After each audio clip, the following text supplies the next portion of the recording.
नियतीचा खेळ खूप अजब असतो.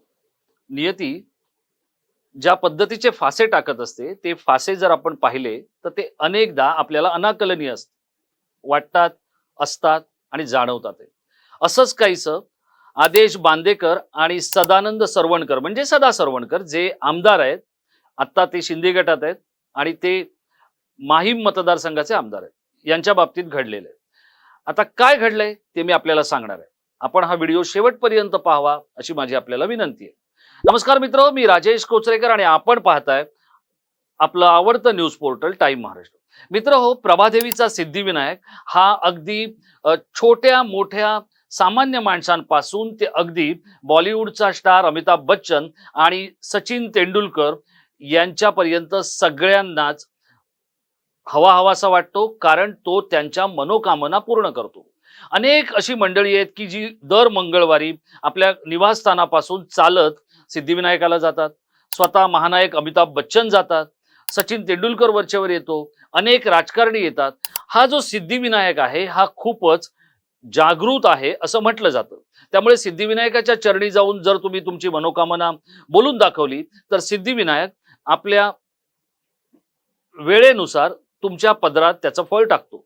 आता सदा सरवणकरांचंही तसंच झालंय. पण सदा सरवणकरांचं तसंच होताना ज्या सदा सरवणकरांना मनस्ताप दिला आपल्या राजकीय कारकिर्दीमध्ये, त्या आदेश बांदेकरांना खुर्चीवरून उतरावं लागलं.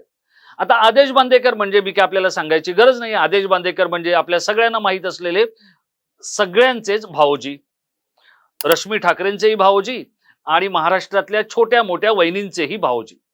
तर या आदेश बांदेकरांनी 2009 मध्ये शिवसेनेमध्ये प्रवेश केला. कारण गेली 19 वर्ष आदेश बांदेकर हे होम मिनिस्टर हा कार्यक्रम झी मराठीवरून करतात. तो आपण पाहिलेला आहे. अनेकांना तो आवडलेला आहे. आता त्या कार्यक्रमाचं जे स्वरूप आहे ते कुठल्या ना कुठल्या पद्धतीत ते वेगळं वेगळं करून सतत पडद्यावर राहण्याचा आदेश बांदेकरांचा प्रयत्न आहे आणि तो का करू नये. तर या सगळ्यामुळे आदेश बांदेकर 2009 ला शिवसेनेच्या नेतृत्वाच्या पसंतीस उतरले.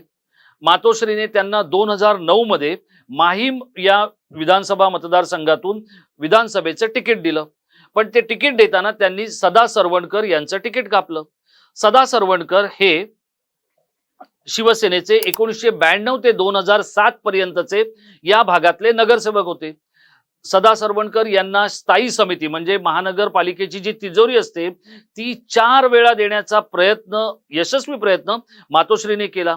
त्या प्रयत्नावर सदा सरवणकर हे गब्बर झाले आणि त्यांच्याकडे सगळ्या पद्धतीची साधनसामुग्री आली, पैसा आला, श्रीमंती आली आणि एरवी म्हाडाच्या एका 220 स्क्वेअर फीट मध्ये राहणारे सदा सरवणकर हे आलिशान फ्लॅटमध्ये शिवाजी पार्कला राहायला गेले.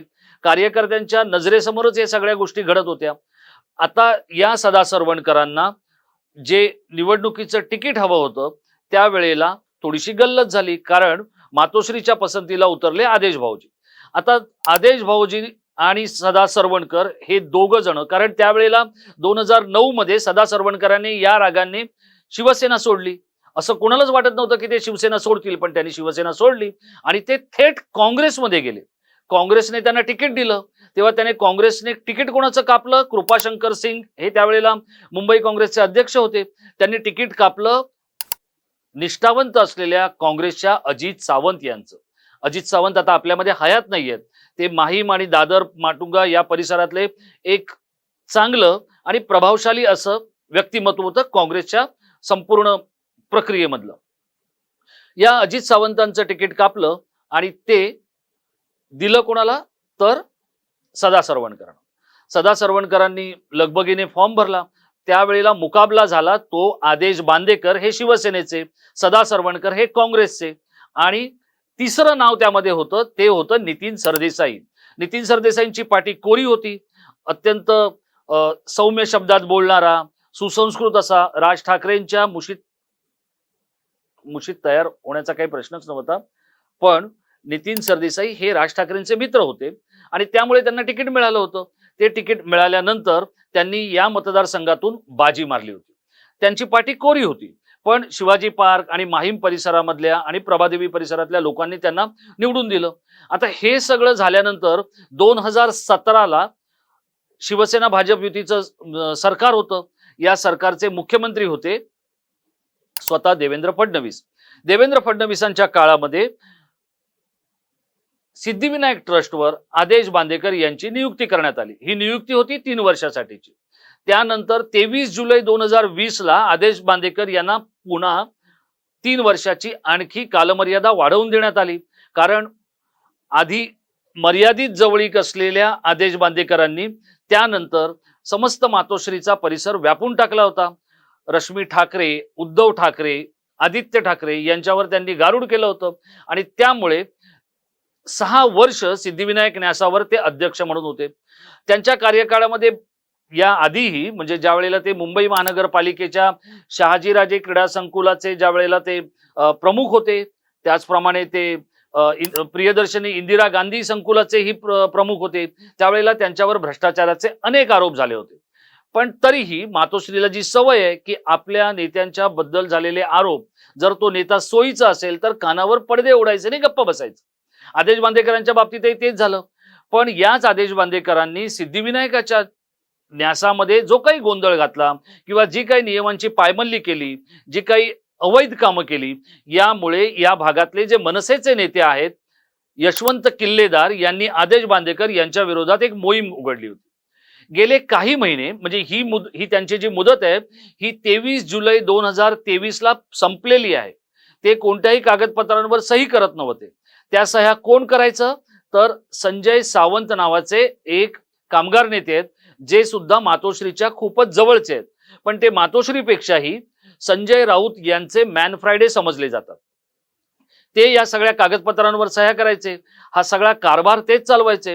पण खुर्चीचं डेकोरेशन वाढवण्याचं काम प्रसिद्धिविनायक आदेश बांदेकर करत होते आणि आदेश बांदेकरांची आता तिथून उचलबांगडी करण्यात आली आहे. खरं तर स्वाभिमानी बाणा दाखवत आदेश बांदेकरांनी हा न्यास सोडायला हवा होता, पण तो काही सोडणं हे त्यांना जमलेलं नाहीये. आता ते म्हणतील की मला खुर्चीचा मोह नाहीये, तर ज्या खुर्चीवर बसून तुम्ही सही करणार नाही, एखादा निर्णय घेणार नाही, अशा खुर्चीचा मोह तुम्हाला का झाला होता, हा प्रश्नही काही गणेश भक्त आदेश बांदेकरांना विचारतातच आहेत सोशल मीडियाच्या माध्यमातून. आणि यशवंत किल्लेदार हे त्यांच्यासारख्या लोकांचं नेतृत्वही करतायत. तर अशा आदेश बांदेकरांची आता उचलबांगडी झाली आहे आणि त्यांची उचलबांगडी होण्यासाठी कारणीभूत ठरलेत सदा सरवणकर. कारण सदा सरवणकरांना 6 नोव्हेंबर 2023 पासून येणाऱ्या 3 वर्षासाठी न्यासाचं अध्यक्ष करण्यात आलेलं आहे. त्यामुळे आता प्रभादेवीच्या सिद्धिविनायक न्यासाचे अध्यक्ष असणार आहेत सदा सरवणकर.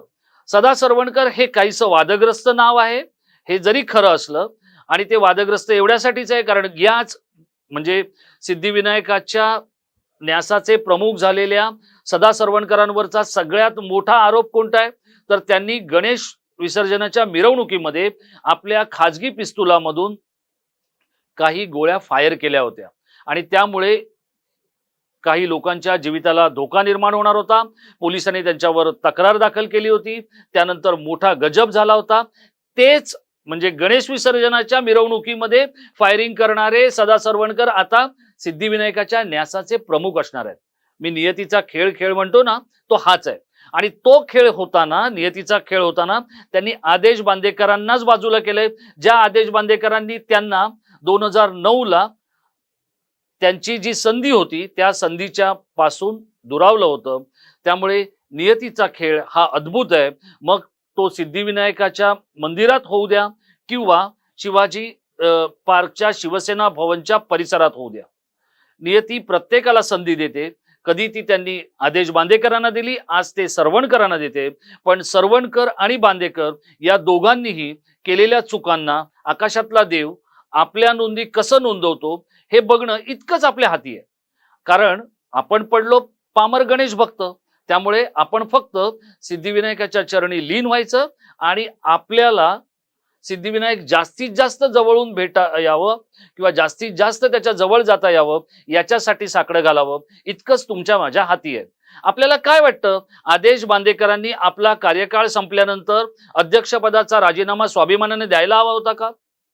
आदेश बांदेकर यांच्यासारख्या शोमॅनना न्याय देताना किंवा सत्तेची पद देताना मातोश्री निष्ठावान शिवसैनिकांकडे डोळेझाक करते का? आपण आमच्या इनबॉक्समध्ये व्यक्त व्हा. आपण व्यक्त केलेल्या मतांना आम्ही नक्की प्रसिद्धी देणार आहोत. आपण हा व्हिडिओ शेवटपर्यंत पाहिला त्याबद्दल आपल्याला खूप खूप धन्यवाद.